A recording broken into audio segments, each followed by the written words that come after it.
What's up, good people? This is Wafula Wekati. Welcome to Wekati Podcast. That's right. Welcome to another episode of Wafula Wekati Podcasts. And this time round, I'm going to talk about introduction and conclusion in a Kcse literature essay. Before we go any further, I'd like you to do something for me, please. Subscribe to my YouTube channel. That's right. Please subscribe to my YouTube channel because I'm going to be posting a lot of awesome stuff that you may like. And now, let us cut right to the chase. How do you write an introduction in a Kcse essay? Introduction is very important, and I'm going to give you quick pointers as to what you need in order to write a very good introduction. Now, I'll not go into the details about general introduction, specific introduction, contextual, and all those kinds of things. According to me, and for the purposes of this podcast, they are not very important. So, let me just give you the basic steps on how to write a very good introduction that will earn you 2 out of 2 marks. And the 2 marks are very important because they are the ones that can make a difference for you. Alright? So, the very first step you should take is to write your introduction within the first paragraph of your essay.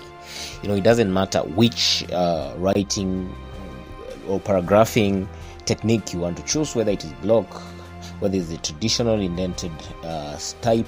Just write your introduction within the first paragraph. So do not write anything else within the first paragraph. Do not introduce your points within the first paragraph. Here you solely deal with the introduction. Alright. 2. In the introduction, all you need to do is simply demonstrate that you have understood the question.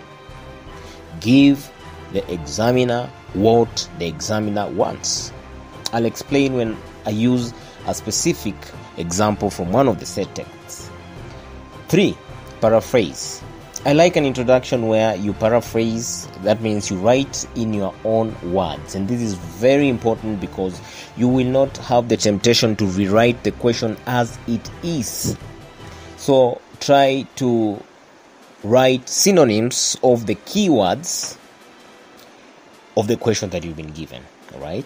Then step number 4, when writing an introduction, try to capture both sides of the question, since most of the Kcse essay questions are going to have 2 sides or 2 parts or 2 keywords that we're going to guide you, because usually it has a value statement, an action that a character takes, and it also has an outcome.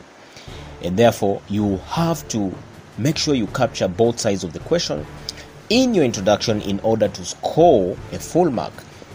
This means you must bring out the moral value in your introduction. And you can only do this if you capture both sides of the question. Both keywords must be catered for in your introduction.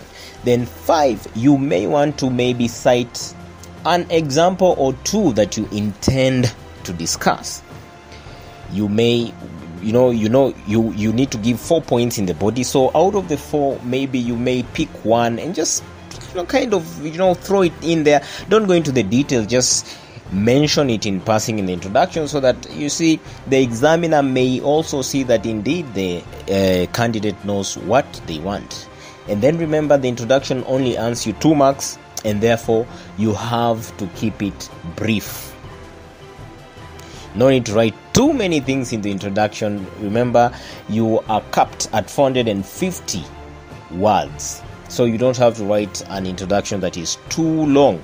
Just get your 2 marks and move on to the body. That is what you have to do.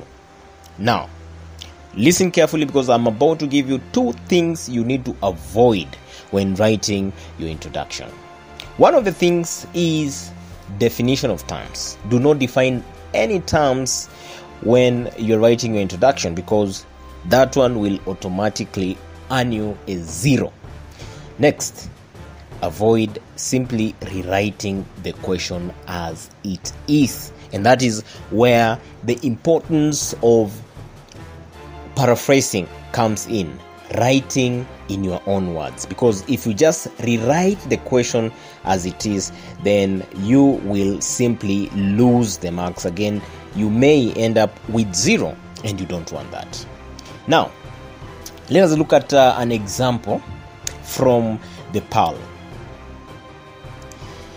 If we have a question like excessive ambition leads to suffering. Excessive ambition leads to suffering. You may already realize that the keywords here are ambition and suffering, and therefore you want to capture these words in your introduction. An example would be, when one wants something so much, that is the excessive ambition, the end result is usually pain, suffering, or misery. You can pick one of those words, which is a synonym for suffering. When Kino finds the pearl, he becomes greedy for material possession. And you can also mention the material possession that Kino wants to have, that is a rifle, a harpoon, the shoes, the clothes, and a change of lifestyle. This excessive desire causes pain to him and his family. Eventually, he loses his property and his child. That is an example of an introduction that you can write based on the pearl, and you can see from the introduction that we capture both sides of the question, and we simply demonstrate how we have understood the question.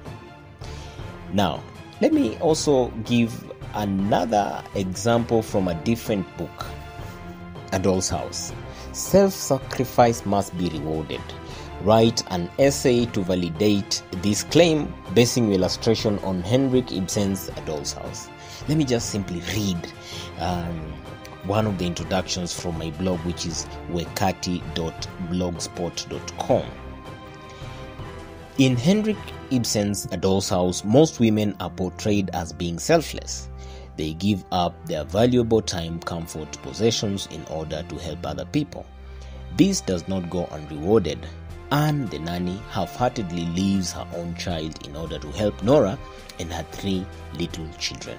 By so doing, she gets an income and a good place to live. As you can see, again, in this question, we have demonstrated that we have understood the question and we have captured both sides of the question: the self-sacrifice, the sacrifice, and the reward. And we've talked about what women do by being selfless, giving up their time and comfort, and eventually they are rewarded. And we have thrown in one of the examples that we're going to discuss later on, and that is Anne the nanny. Well, that is how you are supposed to write an introduction. Let us move on to the next bit of this podcast, and that is how to write a conclusion. A conclusion also earns you 2 marks.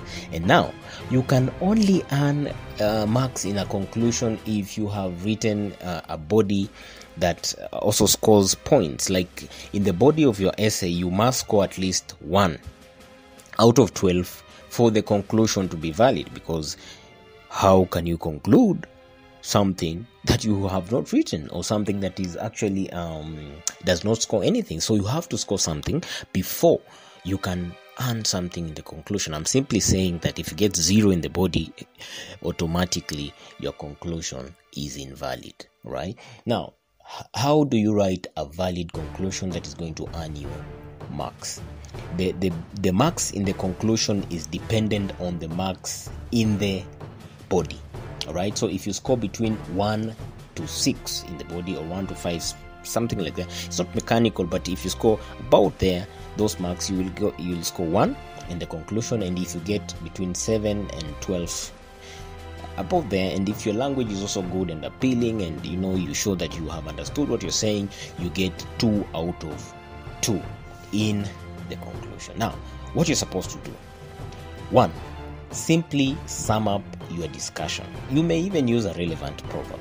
2, introduce your conclusion with a phrase such as "in conclusion," "in brief," "to sum up," etc., because now it helps the examiner to see that indeed you're concluding. After I've marked 100 scripts, 200 scripts, and I'm tired, and I get to the last paragraph and I see in conclusion, I know, oh, he's concluding or she's concluding, and I know what I'm supposed to do.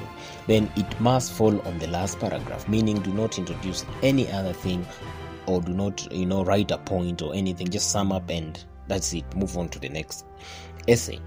Then what to avoid when writing an introduction, a conclusion, I beg your pardon. Avoid introducing new points, and also avoid preaching morality or maybe such thing. Let's just say avoid introducing new points. Just keep it brief and keep it neat. For example, the question I gave you on the PAL earlier, which is about excessive ambition causing misery, you can simply mirror the question and simply say, to sum up, greed, or to sum up, excessive ambition causes pain, or you can say causes misery or causes suffering. You can pick any of the words that you feel you suffices and use it. Then let me look at one example from a different book, which is A Doll's House. The same question, self-sacrifice must be rewarded.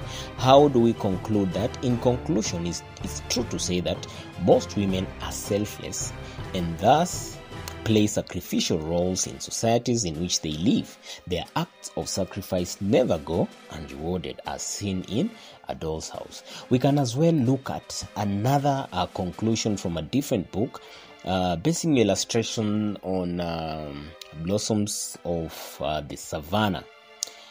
Write an essay to demonstrate how determination leads to victory.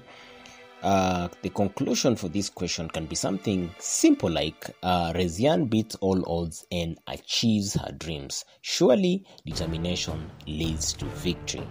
So that is simply how you're supposed to write an introduction and a conclusion. Forget about so many stories about general, specific, and all those sorts of things. All you need to do in the introduction is to demonstrate your understanding of the question and write it within the first paragraph. And in the conclusion, all you need to do is sum up your discussion. Keep it brief, keep it simple, and do not introduce new points in the very last paragraph. Thank you so much for listening to this podcast. Now, again, let me remind you, I just need you to do one thing for me. Subscribe to my YouTube channel. And that's right. Keep watching more videos on my channel. I'll keep posting more videos for you guys.